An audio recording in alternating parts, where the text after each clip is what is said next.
Imagine standing before a blazing hearth, its flames fueled by pride, creativity, and the longing to be seen.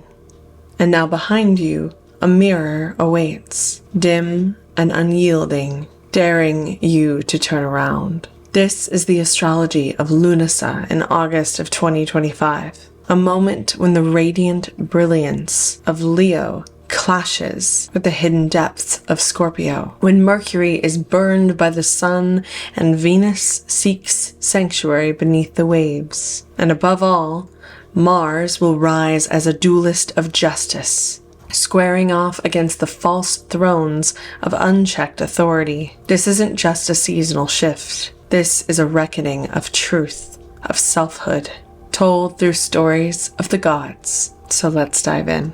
Here we have the sun nearing the midpoint of Leo. When it reaches 15 degrees of this fixed season of fire, this is the lion's furnace, full of the hunger to create, to perform, and to declare identity. In Hellenistic astrology, this would be considered Helios riding his golden chariot through the skies, sovereign and unrelenting. And here comes Hermes, retrograde, walking backwards into the flame. In this moment, Mercury is combust the sun. He does not just visit Helios. He is inside the throne room, and like Icarus, he risks being scorched. This can feel like an overwhelming clarity or a blinding pride.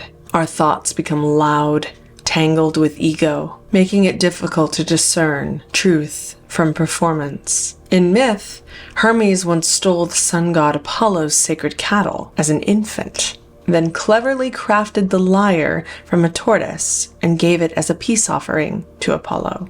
So what does this teach us? That even at his most mischievous, Hermes uses art, invention, and clever speech to resolve a conflict. But here, combust the sun, we risk Mercury weaponizing our wit or losing ourselves in the performance and the noise. This is not the time to talk louder.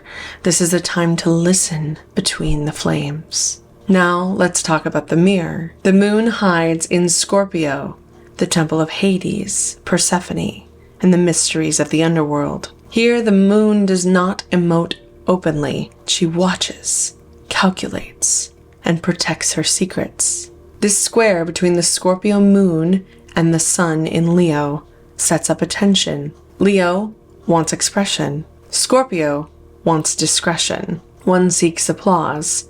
The other seeks emotional vulnerability, even when raw or painful. But something beautiful unfolds here, because Jupiter, in its exaltation in Cancer, acts as Zeus, not the storm god, but Zeus Philios, protector of kin, grantor of peace. In myth, Zeus may be portrayed as a tyrant in Olympus, but as Philios, he is the defender of hospitality, loyalty, and care. Imagine the tale of Psyche, who undergoes trial after trial to reunite with her divine lover, Eros. It is only when she surrenders fully to her emotional vulnerability and receives the divine aid that transformation can finally occur. So this trine asks us, what are we protecting ourselves out of fear? And can we allow the truth of others, no matter how inconvenient, to deepen our bonds, not to dissolve them? Meanwhile, the goddess of love, Venus, retreats into the waters of Cancer. She rises from the sea foam, not to seduce, but to remember. She is gentle here, craving intimacy and emotional resonance. Yet almost immediately, she faces resistance from Saturn and Neptune in Aries. Her square to Saturn and Neptune is a test. Saturn in Aries demands a harsh realism. Neptune blurs dreams into delusions. And Pluto in quincunx to Venus creates more pressure. The power dynamics are off. This is the moment Venus must become strategic. She does not give herself to the world. She chooses. She returns to the sanctuary of the self. Think of Penelope, who spun and unraveled her loom every night, protecting her inner world while navigating the pressures of the outer world. The wisdom here is to pull back, not to hide, but to prepare. And finally, Mars in Virgo will soon make an opposition when it reaches Libra to Saturn and Neptune in Aries. When Mars enters Libra, he will not act as Aries, not brutish or barbaric. Mars in Libra is more like Harmodius, the sacred Avenger. When he stands across from Saturn and Neptune, he demands fairness in a world of illusion, Neptune, and control, Saturn. In ancient Athens, Harmodius and Aristogiton were not just seen as lovers. They were the tyrannicides, those who fought for justice by removing corrupt authority. Their myth reminds us that liberty must be protected from within. This Mars cuts where it counts. He defends the silenced. He challenges authority veiled in the pretense of order, and he warns that a pleasing exterior cannot excuse injustice. This is the reckoning, not rage, but right action. So this Lughnasadh, the crossroads are clear. Are you caught in the flame? Are you frozen in the mirror?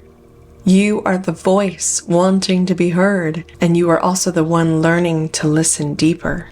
So, will you let your ego scorch your message, or refine it into something honest and sacred? Will you run from the discomfort, or retreat with intention to re-emerge as whole?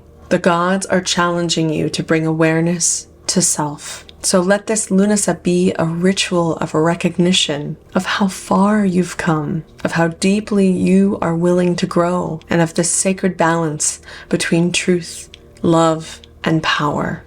This season, may you burn with the light of your inner truth.